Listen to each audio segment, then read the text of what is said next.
श्री गुरुभ्यो नमः हरि ओम। ये स्मरन्ति सदा विष्णुं शंखचक्र गदाधरं सर्वपाप विनिर्मुक्ताः परब्रह्म विशन्ति ते। ಸ್ವಸ್ತ್ಯಸ್ತು. ಇಲ್ಲಿವರೆಗೆ ಶ್ರೀಮದ್ ಆಚಾರ್ಯರು ಭಗವತ್ ಪೂಜಾ ವಿಷಯಕವಾಗಿರತಕ್ಕಂತಹ ಅನೇಕ ಸುಲಭವಾದ ವಿಚಾರವನ್ನು ತಿಳಿಸಿಕೊಟ್ಟು ಅನೇಕ ಬಗೆಯಿಂದ ಭಗವಂತನ ಪೂಜಾ ಕೈಂಕರ್ಯ ಎನ್ನುವುದು ಮಾಡಿದರೆ ಪರಗತಿಗೆ ಸಾಧನ, ಉತ್ತಮವಾಗಿರತಕ್ಕಂತಹ ಆಯುರಾರೋಗ್ಯ ಯಶಸ್ಸು ಹಾಗೂ ಸದ್ಗತಿ ಪ್ರಾಪ್ತವಾಗ್ತದೆ ಅನ್ನುವ ವಿಚಾರವನ್ನು ತಿಳಿಸಿಕೊಟ್ಟು ಇನ್ನು ಭಗವಂತನ ಸ್ಮರಣೆ ಎಷ್ಟು ಅವಶ್ಯಕ, ಅದರಿಂದ ಏನು ಪ್ರಯೋಜನ ಅನ್ನೋದು ತಿಳಿಸಿಕೊಡ್ತಾ ಇದ್ದಾರೆ. ಭಗವಂತನ ಸ್ಮರಣೆ ಇದು ಮೋಕ್ಷಕ್ಕೆ ಸೋಪಾನ, ಮೋಕ್ಷಕ್ಕೆ ಸಾಧನೀಭೂತವಾದ ಒಂದು ಅತ್ಯುನ್ನತವಾದ ಉತ್ತುಂಗವಾಗಿರ್ತಕ್ಕಂತಹ ವಿಚಾರ ಎನ್ನುವುದು ತಿಳಿಸಿಕೊಡ್ತಾ ಇದ್ದಾರೆ. ಶಂಖಚಕ್ರ ಗದಾಧರನಾದ ಭಗವಂತನನ್ನು ಯಾರು ಸ್ಮರಣೆ ಎನ್ನುವುದು ಮಾಡ್ತಾರೋ, ಅವನನ್ನು ನೆನೆಸ್ತಾರೋ ಅವರು ಸಕಲ ಪಾಪಗಳಿಂದ ಬಿಡುಗಡೆ ಹೊಂದಿ ಪರಬ್ರಹ್ಮನಾಗಿರ್ತಕ್ಕಂತಹ ಸಾಕ್ಷಾತ್ ಅವನನ್ನೇ ಹೊಂದುತ್ತಾರೆ. ನೋಡ್ರಿ, ಕೇವಲ ಭಗವಂತನ ಸ್ಮರಣೆ, ಪ್ರಕೃತವಾಗಿರ್ತಕ್ಕಂತಹ ಕಲಿಯುಗದಲ್ಲಿ ಎಂತಹ ಕಲಿಯುಗ ಅಂತಂದ್ರೆ, ಹಿಂದೆ ಆಚಾರ್ಯರು ತಿಳಿಸಿಕೊಟ್ಟಾರೆ, ಹೇಯವಾಗಿರ್ತಕ್ಕಂತಹ ಅಜ್ಞಾನ ಮಿಥ್ಯಾಜ್ಞಾನಗಳಿಂದ ಕೂಡಿದ ಭಗವಂತನ ವಿಚಾರದಲ್ಲಿ ಬಹಳಷ್ಟು ಪ್ರತಿಬಂಧಕವಾಗಿರ್ತಕ್ಕಂತಹ ಈ ಒಂದು ಯುಗ. ಇಂತಹ ಯುಗದಲ್ಲಿ ಭಗವಂತನ ಸ್ಮರಣೆ ಎನ್ನುವುದು ಮಾಡೋದು ಅತ್ಯಂತ ವಿರಳ ರೂಪವಾಗಿರತಕ್ಕಂತಹ ವಿಚಾರವನ್ನು ಇಟ್ಟುಕೊಂಡು, ಅಂತಹ ಕಲಿಯುಗದಲ್ಲಿ ಭಗವಂತನ ಸ್ಮರಣೆ ಎನ್ನುವುದು ಯಾರು ಮಾಡುತ್ತಾರೆ ಅವರಿಗೆ ಸಾಕ್ಷಾತ್ ಭಗವಂತನನ್ನು ಹೊಂದುತ್ತಾರೆ ಮತ್ತು ಸಕಲ ಪಾಪ ವಿನಿರ್ಮುಕ್ತ, ಸಕಲ ಪಾಪಗಳಿಂದಲೂ ಕೂಡ ಮುಕ್ತಿ ಎನ್ನುವುದು ಆಗ್ತಕ್ಕಂಥದ್ದ. ಇನ್ನು ಭಗವಂತನ ಸ್ಮರಣೆಯಿಂದ ಮುಕ್ತಿಯಾಗ್ತದೆ, ಭಗವಂತನನ್ನು ಹೊಂದುತ್ತಾರೆ ಅಂತ ಈ ರೀತಿಯಾಗಿ ತಿಳಿಸಿಕೊಟ್ರಿ. ಅದು ಹೇಗೆ ಹೊಂದುತ್ತಾರೆ? ಕೇವಲ ಭಗವಂತನ ಸ್ಮರಣೆಯಿಂದ ಭಗವಂತನನ್ನು ಸಾಮ್ಯವನ್ನು ಆಗುವ, ಭಗವಂತನನ್ನು ಹೊಂದುವ ಉಪಾಯವೆನ್ನುವುದು ಕೂಡ ಇಲ್ಲಿ ತಿಳಿಸಿಕೊಡ್ತಾ ಇದ್ದಾರೆ. ತಥೋ ಅನಿರುದ್ಧಂ ದೇವೇಶಂ ಪ್ರದ್ಯುಮ್ನಂ ಚ ತತಃ ಪರಂ ತತಃ ಸಂಕರ್ಷಣಂ ದೇವಂ ವಾಸುದೇವಂ ಪರಾತ್ ಪರಂ ವಾಸುದೇವಾತ್ ಪರಂ ನಾಸ್ತಿ ಇತಿ ವೇದಾಂತ ನಿಶ್ಚಯಃ ವಾಸುದೇವಂ ಪ್ರವಿಷ್ಟಾನಾಂ ಪುನರಾವರ್ತನಂ ಕುತಃ. ಏನು ಹೇಳ್ತಾರೆ ಇಲ್ಲಿ ಅಂತಂದ್ರೆ, ಭಗವಂತನ 4 ರೂಪಗಳು ಅನಿರುದ್ಧ, ಪ್ರದ್ಯುಮ್ನ, ಸಂಕರ್ಷಣ ಮತ್ತು ವಾಸುದೇವ. ಈ 4 ರೂಪದಿಂದಲೇ ಸಮಗ್ರವಾಗಿರ್ತಕ್ಕಂತಹ ವ್ಯಾಪಾರವೆನ್ನುವುದು ನಡೀತದೆ. ಪಿತೃಯಜ್ಞದಲ್ಲಿಯೂ ಕೂಡ ಇವರು ಬರ್ತಾರೆ. ಮೊದಲು ಭಗವಂತನ ಸ್ಮರಣೆ ಎನ್ನುವುದು ಮಾಡಿದರೆ ದೇವೇಶನಾಗಿರ್ತಕ್ಕಂತಹ ಅನಿರುದ್ಧನನ್ನು, ಅದಾದ ನಂತರ ಪ್ರದ್ಯುಮ್ನನನ್ನು, ಅದಾದ ನಂತರ ಸಂಕರ್ಷಣನ್ನು, ಅದಾದ ನಂತರ ವಾಸುದೇವನನ್ನು ಹೊಂದುತ್ತಾರೆ. 4 ರೂಪ ಒಂದೇ ಆದದ್ರೂ ಸಹಿತ ವಾಸುದೇವನನ್ನು ಹೊಂದಿದರೆ ವಿಶೇಷವಾಗಿರ್ತಕ್ಕಂಥದ್ದು ಅಂತ ತಿಳಿಸ್ತಾ ಇದ್ದಾರೆ. ವಾಸುದೇವಗಿಂತ ಮಿಗಿಲಾಗಿರ್ತಕ್ಕಂತಹ ಮತ್ತೊಬ್ಬ ಇನ್ಯಾರೂ ಇಲ್ಲ. ಅವನಿಗೆ ವಾಸುದೇವ ಅಂತ ಹೆಸರು ಏಕೆ ಬಿತ್ತು ಅಂತಾನೆ ಎಲ್ಲರ ಹೃದಯ ಕಮಲದಲ್ಲಿ ವಾಸ ಮಾಡ್ತಾ ಇದ್ದದ್ದರಿಂದ ಅವನು ವಾಸುದೇವ. ಅನಿರುದ್ಧ, ಅನಿರುದ್ಧನ ಮೇಲೆ ಪ್ರದ್ಯುಮ್ನ, ಪ್ರದ್ಯುಮ್ನ ಮೇಲೆ ಸಂಕರ್ಷಣ, ಸಂಕರ್ಷಣನ ಮೇಲೆ ವಾಸುದೇವ, ವಾಸುದೇವನ ಮೇಲೆ ಇನ್ಯಾರು ಇದ್ದಾರೆ ಅವನನ್ನು ಹೊಂದುತ್ತೇವೆ ಅಂತಂದ್ರೆ ಇಲ್ಲ. ಲಾಸ್ಟ್ ವಾಸುದೇವ ಅನ್ನೋದ್ರ ಮೇಲೆ ಯಾರು ಇಲ್ಲ. ಅದೇ ಹೇಳ್ತಾ ಇದ್ದಾರೆ ಶ್ರೀಮದಾಚಾರ್ಯರು ಮಹಾಭಾರತ ತಾತ್ಪರ್ಯ ನಿರ್ಣಯದಲ್ಲಿ ಇತ್ತಂ ವಿಚಿತ್ಯ ಪರಮಸ್ತತು ವಾಸುದೇವ ನಾಮ ಬಹೂವ ನಿಜ ಮುಕ್ತಿ ಪದಪ್ರದಾಹ. ವಾಸುದೇವ ಯಾರು ಅಂತಾನೆ ಮುಕ್ತಿ ಪ್ರದರಾಗಿರತಕ್ಕಂಥದ್ದು ವಾಸುದೇವ ಮೂರ್ತಿ. ಆ ವಾಸುದೇವನನ್ನು ಹೊಂದಿದರೆ ಮತ್ತೆ ಪುನರಾವರ್ತಿ ಇಲ್ಲ ಅಂತಾನೆ, ಮತ್ತೆ ಸಂಸಾರಕ್ಕೆ ಬರುವಂತೆ ಇಲ್ಲ. ಭಗವಂತನನ್ನು ಹೊಂದುತ್ತಾರೆ ಅಂತ ಈ ರೀತಿಯಾಗಿ ಹೇಳಿದಾಗ ಭಾಗವತದ ಚತುರ್ಥ ಸ್ಕಂದದಲ್ಲಿ ಧ್ರುವ ಮಹಾರಾಜನ ಕಥೆ ಎನ್ನುವುದು ನಮಗೆ ಕಣ್ಣ ಮುಂದೆ ಬರ್ತದೆ. 5 ವರ್ಷದ ಕೂಸು ಧ್ರುವ ಮಗನ ತೊಡೆಯ ಮೇಲೆ ಕೂಡಬೇಕು ಎನ್ನುವ ಇಚ್ಛೆಯಿಂದ ಹೋಗ್ತಾ ಇದ್ದಾಗ ಸುರುಚಿ ಬಂದು, ನೀನು ಆ ತೊಡೆ ಮೇಲೆ ಕೂಡಬೇಕು ಅಂತಾನೆ ನನ್ನ ಹೊಟ್ಟೆಯಿಂದ ಹುಟ್ಟಿ ಬರಬೇಕು, ಅನೇಕ ತಪಶ್ಚರ್ಯ ಮಾಡಬೇಕು ಅಂತ ಈ ರೀತಿಯಾಗಿ ಅನೇಕ ಮನಸ್ಸಿಗೆ ನಾಟುವಂತಹ ವಿಚಾರವನ್ನು ಅಲ್ಲಿ ಮಾತಾಡ್ತಾಳೆ. ಯಾರ ಮುಂದೆ ಮಾತಾಡ್ತಾಳೆ? 5 ವರ್ಷದ ಕೂಸಿನ ಮುಂದೆ ಅಂತಹ ದುಃಖಭರಿತವಾದ ಮಾತನ್ನು ಆಡಿದಾಗ ಧ್ರುವ ನಿಶ್ಚಯ ಮಾಡ್ತಾನೆ, ನಾನು ಅಪ್ಪನ ತೊಡೆಯ ಮೇಲೆ ಕೂಡಬೇಕು ಅಂತಂದ್ರೆ ಭಗವಂತನನ್ನು ಒಲಿಸಿಕೊಂಡು ಬರಬೇಕಾದ್ರೆ ನಾನು ಕಾಡಿಗೆ ಹೋಗ್ತೇನೆ ಅಂತ ಹೇಳ್ತಾನೆ. ಕಾಡಿಗೆ ಹೋಗ್ಲಿಕ್ಕೂ ಸಿದ್ಧನಾಗ್ತಾನೆ. ಅಂಥದರಲ್ಲಿ ದೇವಾದಿ ದೇವತೆಗಳ ಪರೀಕ್ಷೆ ಮಾಡುವುದಕ್ಕಾಗಿ ನಾರದರು ಮುಂದೆ ಬರ್ತಾ ಇದ್ದಾರೆ. ಏನಪ್ಪಾ ಧ್ರುವ, ಎಲ್ಲುಂಟೆ ನೀನು ಅಂತ ಕೇಳ್ತಾರೆ. ಇಲ್ಲ, ನಾನು ದೇವರನ್ನು ಸಾಕ್ಷಾತ್ಕಾರ ಮಾಡಿಸಿಕೊಂಡು ಬರ್ತೇನೆ, ಅದಕ್ಕಾಗಿ ಹೊರಡ್ತಾ ಇದ್ದೇನೆ ಅಂತ ಹೇಳ್ತಾರೆ. ಯಾಕೆ ಇಂತಹ ಛಲ ನಿನಗೆ ಅಂತಂದ್ರೆ, ನನಗೆ ಅಪಮಾನ ಆಗಿದೆ. ಇದು ನಿನಗ ವಯಸ್ಸಿರೋದು 5 ವರ್ಷ. 5 ವರ್ಷಕ್ಕೆ ಏನು ಮಾನಾಪಮಾನ ಇರ್ತದೆ? ದೊಡ್ಡವರು ಬೈತಾರೆ, ಬುದ್ಧಿ ಹೇಳುವ ಸಲುವಾಗಿ ಅವರು ಮಾಡ್ತಾರೆ. ಅದನ್ನು ಮನಸ್ಸಿನ ಮೇಲೆ ತಗೋಬೇಡ, ನಡಿ ರಾಜ್ಯಕ್ಕೆ ಅಂತಂದಾಗ ಇಲ್ಲ ಅಂತ ಹೇಳ್ತಾರೆ.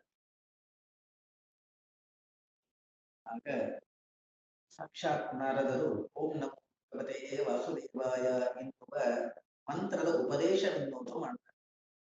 ಆ ಮಂತ್ರದ ಉಪದೇಶವೆನ್ನುವುದು ಮಾಡಿ ಅವನಿಗೆ ಕೊಟ್ಟು ಕಳಿಸ್ತಾ ಇದ್ದಾರೆ. ಯಾಕೆ ನಾರದರು ಈ ರೀತಿಯಾಗಿ ಮಾಡಿದ್ರು ಅಂತಂದ್ರೆ, ಪರೀಕ್ಷೆಯಲ್ಲಿ ಉತ್ತೀರ್ಣನಾಗಬೇಕು, ಭಗವಂತನ ಸ್ಮರಣೆಯಾಗಬೇಕು, ಭಗವಂತನ ಗುಣಕಥನವಾಗಬೇಕು, ಭಗವಂತನ ವಿಚಾರ ನಮ್ಮ ಮನಸ್ಸಿನಲ್ಲಿ ಬರಬೇಕು ಅಂತಾನೆ ಅನೇಕ ಜನ್ಮಾಂತರದ ಪುಣ್ಯ ಇದ್ದರೆ ಮಾತ್ರ ಅದು ಸಾಧ್ಯವಾಗ್ತದೆ ಅನ್ನೋದು ವಿಚಾರ ಇದೆ. ಭಗವಂತನ ಸ್ಮರಣೆ ಮಾಡಬೇಕು ಅಂತಂದ್ರೆ ಯಾವ ಅವಧಿಯೂ ಕೂಡ ಇಲ್ಲ. ಇಂತಹ ವಯಸ್ಸಿನಲ್ಲಿ ಮಾಡಬೇಕು, ಇಂತಹ ವಯಸ್ಸಿನಲ್ಲಿ ಮಾಡಬಾರದು, ಇದೇ ಜಾತಿಯವರು ಮಾಡಬೇಕು, ಇದೇ ಜಾತಿಯವರು ಮಾಡಬೇಕು ಅಂತ ಯಾರು ಇಲ್ಲ. ಪ್ರತಿಯೊಂದು ಮನುಷ್ಯ ಅಂತ ಯಾರಿದ್ದಾರೆ ಅವರೆಲ್ಲರೂ ಕೂಡ ಭಗವಂತನ ಸ್ಮರಣೆಯನ್ನು ಮಾಡಿದ್ರೆ ಸಾಕು. ಕೇವಲ ಸ್ಮರಣೆಯನ್ನು ಮಾಡಿದರೆ ಉತ್ತಮವಾದ ಸದ್ಗತಿ ಬರ್ತದೆ. ಅಂತಹ ವಾಸುದೇವ ರೂಪಿಯಾಗಿರ್ತಕ್ಕಂತಹ ಪರಮಾತ್ಮನನ್ನು ಯಾರು ಮಾಡದೇ ಇರತಕ್ಕಂತಹ ತಪಶ್ಚರ್ಯ 5 ವರ್ಷದ ಕೂಸು ಮಾಡ್ತಾರೆ. ಶ್ರೀಮದ್ ಭಾಗವತ ಆ ತಪಶ್ಚರ್ಯದ ಉಲ್ಲೇಖ ಮಾಡಿದರೆ ಮೈ ರೋಮಾಂಚನವಾಗ್ತದೆ. 4 ತಿಂಗಳಲ್ಲಿ 5ನೇ ತಿಂಗಳು ಸಾಕ್ಷಾತ್ ಪರಮಾತ್ಮ ಮುಂದೆ ಬಂದ ನಿಲ್ಲಿದರೂ ಸಹಿತ ಧ್ರುವ ಕಣ್ಣು ತೆಗಿತಾ ಇಲ್ಲ ರೀ. ಅಷ್ಟು ಮಗ್ನನಾಗಿಬಿಟ್ಟಿದ್ದ, ಅಷ್ಟು ಮಗ್ನನಾಗಿದ್ದ. ಯಾವಾಗ ಭಗವಂತ ಧ್ರುವನ ಮುಂದೆ ಬಂದ ನಿಂತಾಗಲೂ ಸಹಿತ ಕಣ್ಣ ತೆಗಿತಾ ಇಲ್ಲ, ಆಗ ಧ್ರುವನ ಮನಸ್ಸಿನಲ್ಲಿರ್ತಕ್ಕಂಥ ಏನ್ ರೂಪ ಇದೆ, ವಾಸುದೇವ ರೂಪ, ಆ ರೂಪ ತಿರೋಧಾನ ಮಾಡಿಬಿಡ್ತಾನೆ. ಯಾವಾಗ ಮನಸ್ಸಿನಲ್ಲಿರ್ತಕ್ಕಂತಹ ರೂಪ ಹೊರಟು ಹೋಯ್ತು ಆಗ ಝಗ್ ಅಂತ ಕಣ್ಣ ತೆಗಿತಾ ಇದ್ದ. ದೇವರಲ್ಲಿ ನೋಡ್ತಾನೆ, ಸಾಕ್ಷಾತ್ ಚತುರ್ಭುಜನಾಗಿರ್ತಕ್ಕಂಥ 5 ವರ್ಷ ಉಪವಾಸದಿಂದ ಬಾಯಿಂದ ಸ್ತೋತ್ರ ಮಾಡಲಿಕ್ಕೂ ಸಹಿತ ಆಗ್ತದೆ. ಏನು ಮಾಡಬೇಕು? ಒಂದು ಏಕಾದಶಿ ಬಂತು ಅಂತಂದ್ರೆ ಒದ್ದಾಡಿ ಹೋಗ್ತೀವಿ, 2 ಏಕಾದಶಿ ಬಂತಂದ್ರೆ ಮುಗದೇ ಹೋಯ್ತು. 5 ವರ್ಷದ ನ ಭೂತೋ ನ ಭವಿಷ್ಯತಿ ಅಂತಹ ತಪಶ್ಚರ್ಯ ಎನ್ನುವುದು ಮಾಡಿ.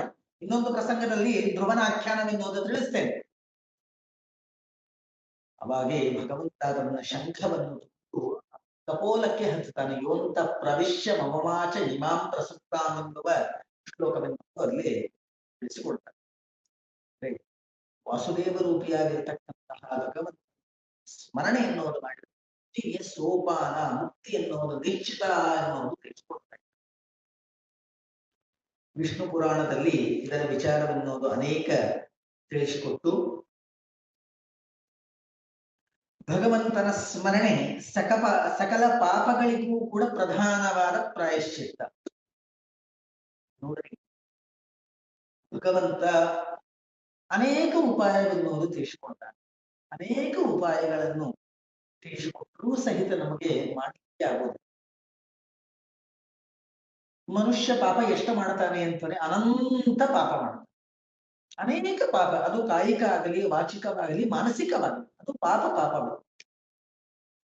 ಧರ್ಮ ವಿರುದ್ಧವಾಗಿರತಕ್ಕಂತಹ ಯಾವ ವಿಚಾರವೆನ್ನುವುದು ನಾವು ಮಾಡುವುದಿಲ್ಲವೋ ಅದೆಲ್ಲವೂ ಕೂಡ ಪಾಪ.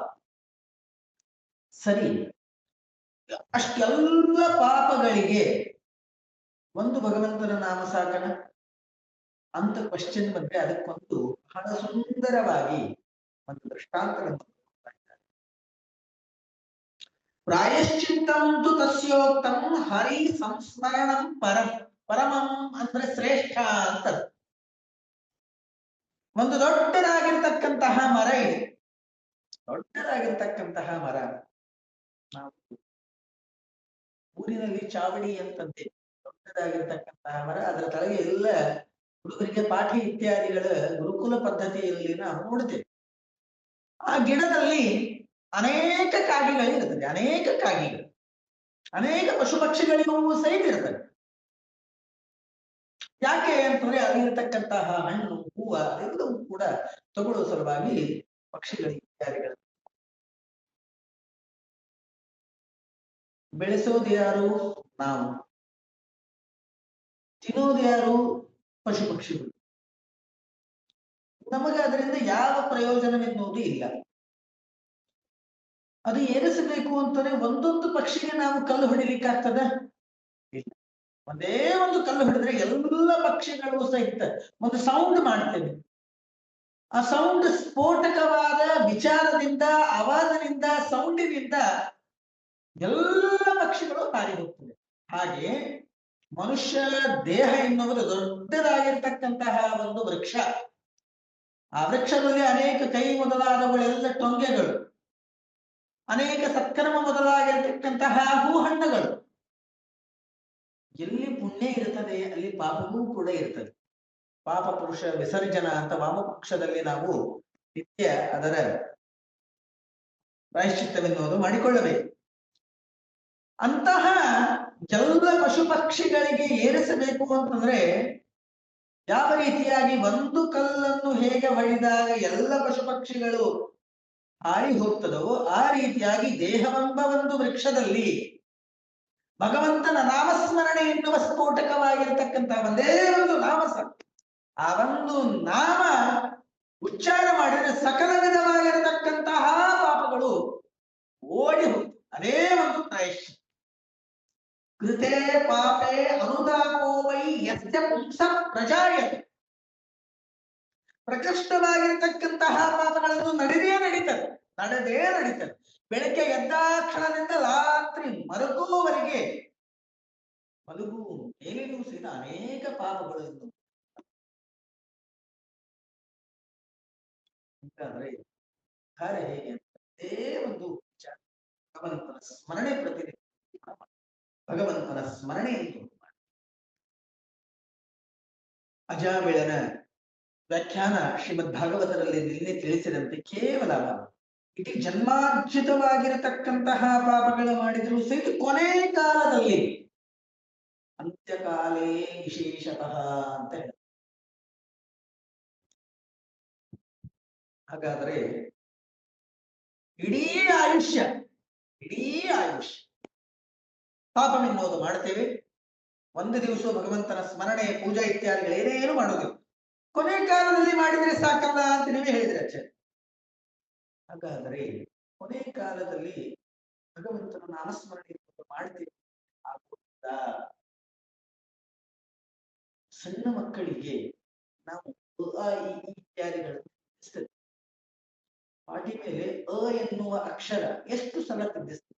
ABCDಯಲ್ಲಿ ನೇರವಾಗಿ 26 ಅಕ್ಷರಗಳು ವರ್ಣಗಳು ನಾವು ಬರ್ತದ ಇಲ್ಲ. ಎ 16 ಸಲ 106 ಸಲ ಅದು ಬರೆದು ಆಗ ಅವರಿಗೆ ಈ ಅಕ್ಷರಿಗೆ ಎ ಅಂತ ಅಭ್ಯಾಸ ಬಲದಿಂದ ಇಡೀ ಜನ್ಮದಲ್ಲಿ ನಾವು ಆ ಕಡೆ ಈ ಕಡೆ ಹೋಗಿ ನಿತ್ಯಾನತ್ಯ ವಸ್ತು ವಿವೇಕ ಜ್ಞಾನ ಮಾಡದೇನೆ ಆ ಕಡೆ ಈ ಕಡೆ ಸುತ್ತಾಡಿ ತಿಂದಿ ಎಲ್ಲ ಆಯುಷ್ಯ ನಷ್ಟ ಮಾಡಿಕೊಂಡು ಎಲ್ಲ ಹತೋಟಿಯಲ್ಲಿ ಮುಗಿಸಿಕೊಂಡು ಕೊನೆಗೆ ಇನ್ನೇನು ನಾನು ಸಾಯ್ತೇನೆ ಅಂತಹ ಸಮಯದಲ್ಲಿ ನಾಮಸ್ಮರಣೆ ಆಗಬೇಕು ಅಂತ ಹೇಗೆ ಸಾಧ್ಯ? ಹೆಂಗೆ ಸಾಧ್ಯ? ಸಾಧ್ಯನೇ ಇಲ್ಲ. ಅಂದರೆ ಕೊನೆ ಕಾಲದಲ್ಲಿಯೂ ಸಹಿತ ಭಗವಂತನ ನಾಮಸ್ಮರಣೆ ಆಗಬೇಕು ಅಂತಂದ್ರೆ ಮೊದಲಿನಿಂದಲೂ ಸಹಿತ ಮಾಡುತ್ತಾ ಇದ್ದರೇನೆ ಆ ಸಮಯದಲ್ಲಿ ದುಸ್ಸಲ ಸ್ಮರಣೆ ಆದರೆ ಸಾಕು. ಗೆದ್ದವ ಇನ್ನು ದೃಷ್ಟಾಂತ ದೊಡ್ಡದಾಗಿರ್ತಕ್ಕಂತಹ ಕುಟುಂಬ, ಐಷಾರಾಮಿಯಾಗಿರ್ತಕ್ಕಂಥ ವಯೋವೃದ್ಧನಾಗಿರ್ತಕ್ಕಂತಹ ತಂದೆ, 3-4 ಜನ ಮಕ್ಕಳಿದ್ದಾರೆ. ಕೊನೆಯ ಅವಸ್ಥೆಯಲ್ಲಿ ಎಲ್ಲರೂ ಕೂಡ ಗಂಗಾ ನೀರನ್ನು ಬಾಯಲ್ಲಿ ಹಾಕ್ತಾ ಇದ್ದಾರೆ. ಆ ಮುದುಕನಿಗೆ ಏನೂ ಗೊತ್ತಿಲ್ಲ, ಏನೇನೇನೇನೇನೋ 1 ನಿಮಿಷ ಸ್ಮರಣೆಯನ್ನು ಮಾಡಲಿಲ್ಲ. ಏನೋ ಒಂದು ಪ್ರಾರಬ್ಧ ಕರ್ಮ ವಶದಿಂದ ದೇವರ ಮನೆ ಮುಂದೆ ಅವನ ಒಂದು ಬೆಡ್ ಇರ್ತದೆ. ಎಲ್ಲರೂ ಸಹಿತ ಪರಿವಾರದವರು ಬಂದು ಏನೇನೋ ವಿಚಾರ ಎನ್ನುವುದು, ಅವನು ಇಷ್ಟಿದೆ, ಬ್ಯಾಂಕ್ನಲ್ಲಿ ಇಷ್ಟ ಹಣ ಇಟ್ಟಿದ, ಅವನ ಕೊನೆಯ ಆಸೆ ಏನು, ಯಾರಿಗೆ ಕೊಡ್ತಾನೆ ಅನ್ನುವ ವಿಚಾರದಿಂದ ಸಕಲ ಪರಿವಾರದವರು 3-4 ಜನ ಏನು ಮಕ್ಕಳಿದ್ದಾರೆ ಅವರೆಲ್ಲರೂ ಕೂಡ ಮುಂದೆ ಬಂದು ನಿಲ್ತಾ ಇದ್ದಾರೆ. ಅವನು ಸಡನ್ನಾಗಿ ಕೈ ಮಾಡ್ತಾನೆ.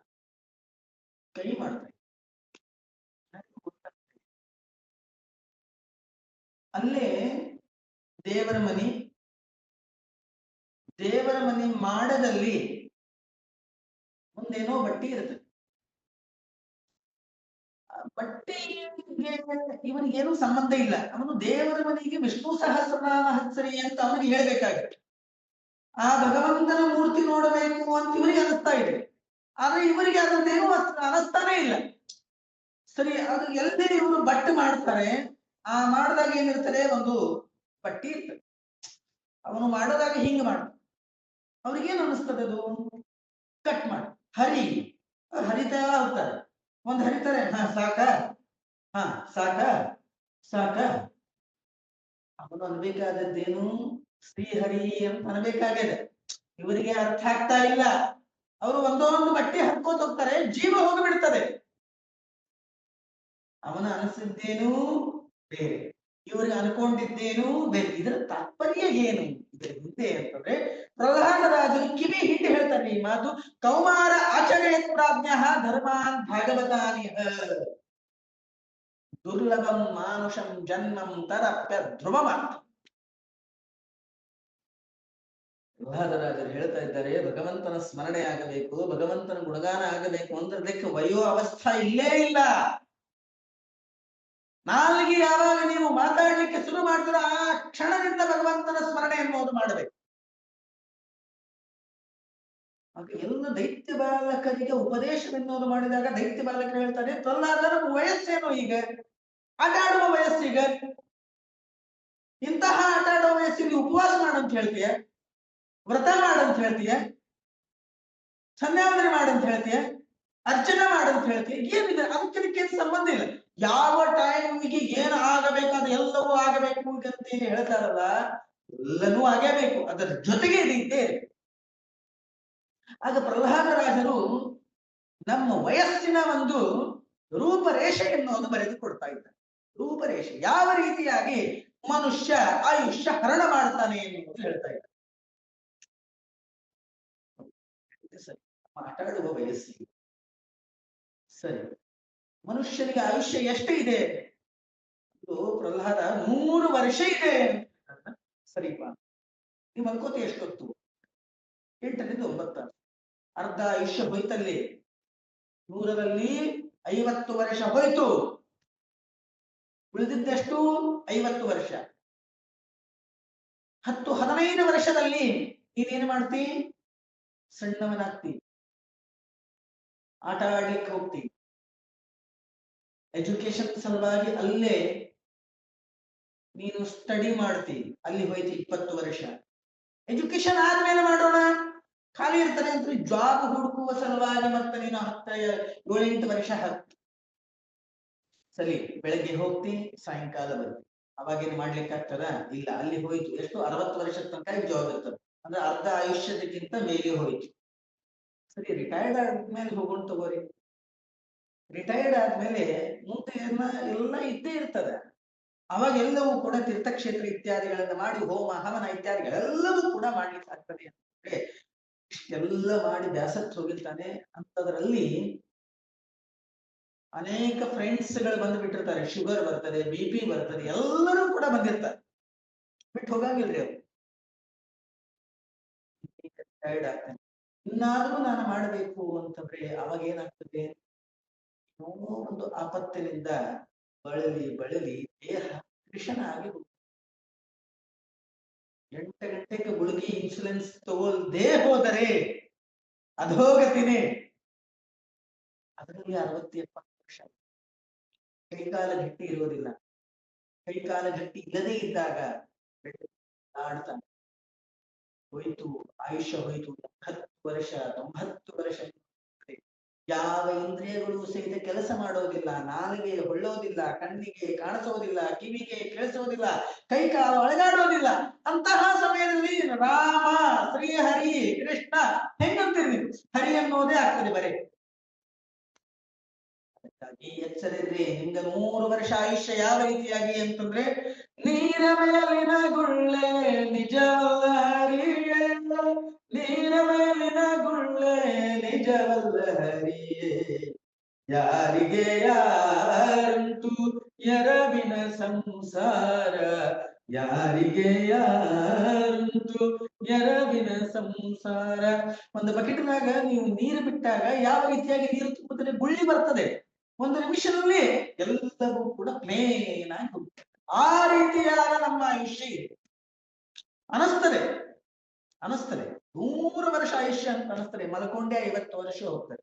ಇನ್ನು 50 ವರ್ಷದಲ್ಲಿ ಇಷ್ಟೆಲ್ಲ ಕಾರ್ಯಕ್ರಮವೆನ್ನೋದಾಗಬೇಕು. ಅದಾದ ನಂತರ ಭಗವಂತನ ಸ್ಮರಣೆ ಮಾಡ್ತೀನಿ ಅಂತಾನೆ ಏನು ಮಾಡ್ತೀನಿ ತನಗೇ ಗೊತ್ತಿರೋದಿಲ್ಲ. ಅದಕ್ಕಾಗಿ ಪ್ರಹ್ಲಾದರಾಜ ಹೇಳ್ತಾರೆ, ಕೌಮಾರ ಆಚರಿತ, ಚಿಕ್ಕ ಚಿಕ್ಕ ಮಕ್ಕಳಿಗೆ ನೀವು ಸ್ವತಃ ಮಾಡಿ ಅವರಿಂದ ಮಾಡಿಸಿ ಅಂತ ಹೇಳ್ತಾ ಇದ್ದಾರೆ. ಸಣ್ಣ ಸಣ್ಣ ಮಕ್ಕಳಿಗೆ ಯಾಕೆ ಕೈ ಮುಗಿ ಅಂತ ಹೇಳೋದು ನಾವು? ಯಾಕೆ ಸ್ತೋತ್ರ ಅಂದ್ರೆ ಅಂತ ಅನ್ನೋದು?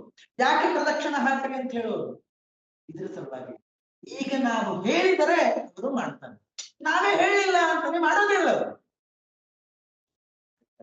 ಬಾಲಕರೇ, ಉದ್ಧಾರ ಆಗಬೇಕು ಅಂದ್ರೆ ಭಗವಂತನ ಸ್ಮರಣೆ ಪ್ರತಿಯೊಂದು ಕ್ಷಣಕ್ಕೂ ಆಗಬೇಕು ಅಂತ ಪ್ರಹ್ಲಾದರಾಜ ಹೇಳ್ತಾರೆ. ಅದೇ ಆಚಾರ್ಯ ಹೇಳ್ತಾ ಇದ್ದಾರೆ, ಭಗವಂತನ ಸ್ಮರಣೆ ಪರಗತಿಗೆ ಸಾಧನ, ಮುಕ್ತಿಗೆ ಸಾಧನ ಅಂತ ಈ ರೀತಿಯಾಗಿ ಹೇಳಿದರೆ ಹರಿಯ ಸ್ಮರಣೆಯನ್ನು ಮಾಡುವವರಿಗೆ ಉತ್ತಮವಾದ ಸದ್ಗತಿ ಖಚಿತ ಅಂತ ಹೇಳಿ. ಏ ಸ್ಮರಂತಿ ಸದಾ ವಿಷ್ಣು ವಿಷ್ಣು ದೇಶಾನನಾತ್ಮನ ತೇ ಪ್ರಯಂತಿ ಭವ್ಯಂ ತ್ಯಕ್ವಾ ವಿಷ್ಣು ಲೋಕ ಮನಾಮಯಂ.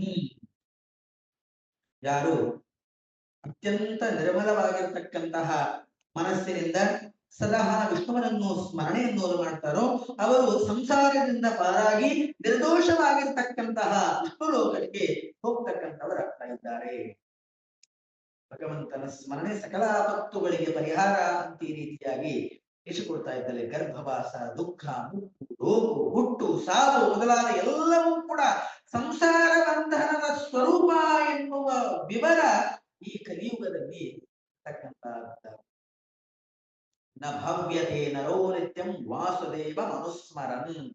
ಭಗವಂತನ ಸ್ಮರಣೆ ಅತ್ಯಂತ ಸುಖದಾಯಕ ಅಂತ ತಿಳಿಸಿ ಇಂತಹ ಅನೇಕ ವಿಚಾರಗಳನ್ನು ಮೋಕ್ಷ ಪಡೆಯುವ ಉಪಾಯ, ನಾಶವನ್ನು ತಪ್ಪಿಸುವ ಸಾಧನಗಳು ಇತ್ಯಾದಿ ವಿಚಾರವನ್ನು ತಿಳಿಸಿಕೊಟ್ಟು ಫಲವಿದು ಬಾಳ್ದುದಕ್ಕೆ ಎನ್ನುವುದಕ್ಕೆ ಜಗನ್ನಾಥದಾಸರು ಹೇಳ್ತಾ ಇದ್ದಾರೆ. ಹೃದಯದಿ ರೂಪವು ವದನದಿ ನಾಮವು ಉದರದಿ ನೈವೇದ್ಯವು ಶಿರದಿ ಪದಜಲ ನಿರ್ಮಾಲ್ಯ ಧರಿಸಿ ನಿರತು ವಿದರ ಸದನ ಹೆಗ್ಗುವವನು ಕಾಯುವುದೇ ಫಲವಿದು ಬಾಳುವುದಕ್ಕೆ. ಭಗವಂತನ ರೂಪ ಯಾವತ್ತೂ ಕೂಡ ಮನಸ್ಸಿನಲ್ಲಿ ಚಿಂತನೆ ಎನ್ನುವುದು ಮಾಡುತ್ತಿರಬೇಕು.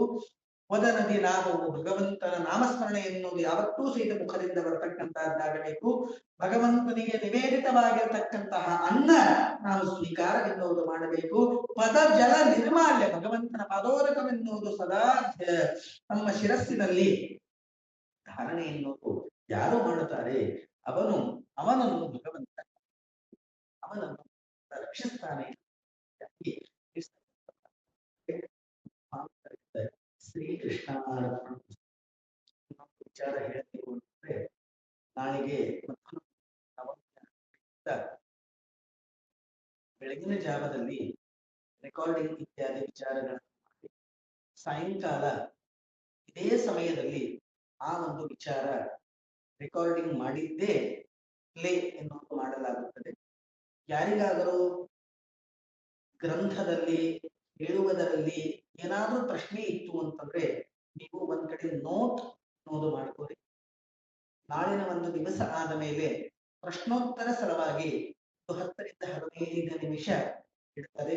ಯಾರಿಗಾದ್ರೂ ಸಂದೇಹ ಇತ್ತು ಅಂತಂದ್ರೆ ಅವಶ್ಯವಾಗಿ ಕೇಳಿ ಆ ವಿಚಾರವೆನ್ನುವುದು ಸರಿಯಾಗಿ ತಿಳ್ಕೊಂಡು ಅನುಷ್ಠಾನ ಮಾಡಲಿಕ್ಕೆ